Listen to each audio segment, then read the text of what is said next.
That was terrible. That was crap. That was garbage. This place sucks. Overreaction Mondays. Monday. All right, Christopher. What's up, everybody? You guys it. good? Jay Felly, how was Vegas? Hey, it was fun. You were in Vegas? Attaboy. I was. He survived. Okay. He wanted it that way. Oh, did you go to? Did you go? Tell me why? I did. It was amazing. Did you see Luka and the rest of the Lakers there? I did not. Did you see that's what they He had did? different seats. I was Oh, different seats. not quite in their level. Okay. All right, Christopher, what do you got over there? Guys, here's the thing. It just feels different this time than all the other holdouts and hold-ins. We should believe Micah Parsons when he says he's done playing for the Cowboys. Absolutely not. Total overreaction. Jerry is right. This is a negotiation. He's just being very emotional about it. I don't blame him for being I would be emotional about it. emotional too when my injury history and my commitment are called out, and he's trying to do shady deals without my representation. I would take that personal as well. I understand that. Again, I go back to the Super Bowl. Myles Garrett sounded exactly like Micah Parsons. No, I disagree. In terms of saying, I am done here. And as a matter of fact, he had almost a decade of waiting around to see what the Browns are going to do and had a much better case of saying, I don't want to be on a team that doesn't have the roster to support a Super Bowl run that I want to have to cap what is clearly a career on the way to another spot in Ohio. That's why I think this is different. And so it's not about winning. This is about respect. I get it.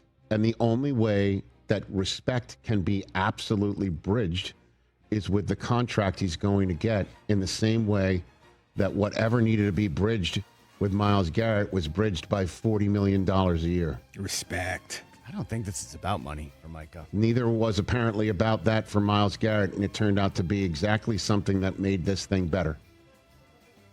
I don't know why they're not talking. I don't know why it's gotten this sideways. I think we can all guess why it's gotten this sideways.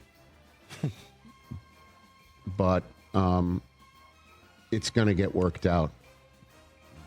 He doesn't, like, right now, you put him, you hook him up to a Meet the Fockers lie detector test, he'll pass it.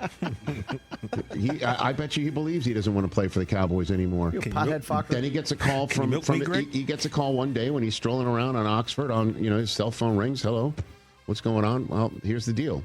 We finally got a call. They want to talk. Oh, okay, great. And his first thought will be, I've been through these negotiations before.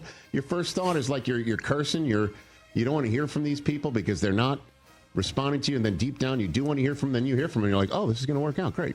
Then you hear the number. Oh, okay, great. I hope you're right. Well, right now, I mean, I guess to use the phrase of the day, they've got 11 problems, and it's Micah. Well, he's not wearing a jersey. I don't know. I forget what number does he wear. What else you got? It's overreaction. It's going to happen. Here's the deal. Bills Hard Knocks starts tomorrow. Without Khalil Pretty Shakir excited about that. Being healthy. Shakir injury. James Cook is now holding in. The Bills need the Godfather off for the Commanders for Terry McLaurin. I did put them on my list right there in the middle of the top 5 destinations for Terry McLaurin, and I know anybody could use him, but I was looking at teams that are in the opposite conference, and I was looking at teams that don't pay somebody $30 million a year for a wide receiver, which clearly the Bills, I mean, that would be a provocative thing to tell James Cook, hey, we're bringing somebody in and busting up, our salary cap for somebody that's never been here before. And I understand. Terry McLaurin is better than James Cook, let's be honest. James Cook means a heck of a lot to this Bills offense. Means a hell of a lot to this Bills offense. And I know that they're deep at the running back position. They constantly, trust me, I had James Cook in fantasy last year. There are times when he's scoring 3 times in a game. There's times when he doesn't get the ball 3 times in the second half. And you're just like, what the hell? Why is Ray Davis carrying the football all the time? But that's a fantasy thing. Sure. I wouldn't mind seeing McLaurin on the Bills. I think that would be a proactive move, and I think it would be aggressive. But it is also not. What did I read today from their general manager, that the contract for Brandon Beane said the contract had to fit in an umbrella, not a silo, was what he said about the James Cook contract. Interesting. Meaning we're not going to create a new column for you. It's got to be part of the system. Yeah. That's what I took it to mean. And so you're creating a new column with McLaurin. I don't see this happening, but I don't think it's an overreaction. Week to week for Shakir might not even be ready for week 1. High ankle sprain. That's not good. Yeah, those are the dreaded. That's not good for August. Chris? Here's the deal. While my knees work, my back is good too, but someone in Los Angeles' back is not fine. And it's time to start worrying about Matthew Stafford's back. We're still a month away. Not practicing this week at all. We're still then 3 weeks away. I'm... Well said. yeah. As a season ticket holder, I'm slightly nervous. Hey, Rich, you know Wow. what it is? He's worried about his resale value. No, he's not. Del Tufo's the one who's already given away literally 80% of his seats. I think Chris is he's Whose house? I mean, I think you're like a third of the way to Taron Killam.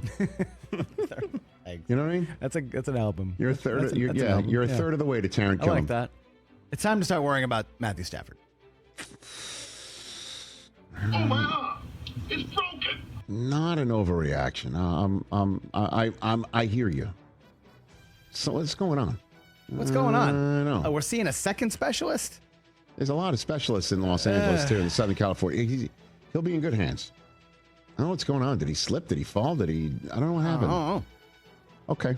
I'm almost there. So they don't play in the with you. preseason, right? The studs don't play for the Rams. That's a Sean McVay thing, right? So joint practices are your This is it. prep for Yeah, the yeah. regular season. Yeah. Dallas this week for joint practices, hear you. not going to be there. I'm getting there with you, but at the same time, this is not an overreaction. Okay. But I think he's going to start week 1, pal. What else, Chris? I hope you're right. Look, it pisses J.J. Watt off, all the practice videos that come out, right? I totally get it. But I did see some stuff from the Bears this weekend. I'm not sure you saw any of these. Caleb Williams in an accuracy sort of quarterback. Here's the deal. QB challenge competition was throwing some Tebows. I know Seth Rollins had some other stuff going on this weekend, but Seth and Bears fans, they should be scared out of their minds over Caleb's practice video and the body language, okay? No. The body language is a thing. Ben Johnson saying, hey, look, we should be further along now than we are. Bro, I what's also going on? I also saw some practice video where they dialed up some sort of evil play that 2 guys were wide open and Caleb, I saw Caleb taking sacks in practice. I saw that too. I saw him throw an interception. I also heard how great he is in the 2-minute drill. Maybe they're going to just figure out what this guy does best, and this is a laboratory. That's what J.J. Watt keeps on pointing out. These practices are all laboratories. They're not made to run every play to perfection, and every play runs to perfection because it also is helpful for the defense to blow it up. Now, obviously, when it looks like somebody is clueless and a play is breaking down, the protection's breaking down, and he's throwing it up for grabs, he's throwing it up for grabs in a way that he might not do in a game anyway. So, again, J.J. Watt's point is this is all a laboratory, okay? And now we're treating it like it's a game situation, even though these laboratories are set up to mimic game situations. I understand. I'm starting to get worried about Caleb. Overreaction as well, Chris. All right, last football one. How dare you? I saw something from Adam Schefter this morning. You see the Colts depth chart? Have you guys seen this? No, I have not. At quarterback, it's Daniel Jones Yes. or Anthony Richardson. Okay. I don't like the or there. Why? Well, you got 2. You got 0, and the Colts should really think about tanking for Arch Manning or whoever's QB1 in the draft next year. Guy. What's with the Arch Manning tanking? Because he's the man. Because he's the man. Hey, when I'm sailing off into the sunset on the USS Arch, you're going to get it. First of all, Colts are in big trouble this year, man. As you know, tanking doesn't exist in the NFL. Well, you can creatively do it. That's number one. Number 2 is Chris Ballard and his boa constrictors are not tankers, and Shane Steichen is not tanking, and the ownership there is not tanking, and certainly not for somebody who is not guaranteed to be coming out next year. His name is Manning. I understand that. And Manning played for I understand Indy there's a for a statue long of his time. uncle outside the stadium. I feel like it'll work out. By the way, if you're Arch, do you want to play in the stadium that was built basically by your uncle, or you want your own identity? You want to play for your uncle's team or your grandfather's team? Which one? Probably your grandfather's team, because that's his hometown, man. Yeah. It's his team, not just his grandfather's team. This is just a stupid conversation, top to bottom. This is more about the Top to Colts bottom. quarterbacks being terrible. I get it, and you could say or right now. It's the first that we haven't had a preseason game yet. You are not. Or serious. Or in Now, the depth chart. if it's or the week going into Miami, now you're having a conversation about like you're just keeping things quiet for Miami. You're leaving them guessing. Which quarterback that has issues matriculating the ball and holding on to it, who or can, by the way, completing it. and then can also look like Colin Kaepernick on his greatest day ever. Just You completing know what I the mean? pass. Like you have no idea which guy's going to show up, which is why they're in either or situation in Indianapolis right now. Yeah. All right. Overreaction. Why no more football ones? What are you doing? Well, Okay. time. Okay. One more. Okay. You know I like the Clooney one. It's fine. That's all right. Jay Felly's But that's struggling. my son. What's the matter with you? I don't like that That's a one. little Jay Felly, disrespectful, he's got Rich. Vegas I like that one. hangover. That's my Vegas boy. Here's the deal, guys. Look at that. That's your man, though, right there. Seth Rollins lied to us. What is going on? I can't get over. I can't lose this feeling that we Now- were lied to. Now, we're going to dive into this a little bit with Seth in about 40 minutes' time. It's because you guys were here. I wasn't here. I was in Tahoe, okay, at the American Century Championship. So, was he was on crutches, right? He was on crutches. Okay, and he was limping around, right? Limping around. So, his mood was the brace, low. so everything he showed up with in MetLife at the SummerSlam Was how he showed was up how here. he showed up here. Yes. Right. By the way, Is it- I didn't realize this till about 5 minutes ago. I took a video of him walking through the studio. Yeah. He could barely I move. was sending it to Hoskins. Yeah. So, You'll so see the was link. it possible that he was hurt, that he did actually go and get a second opinion, and the opinion was like, you're going to be just fine, and he then, after that, kept it under wraps?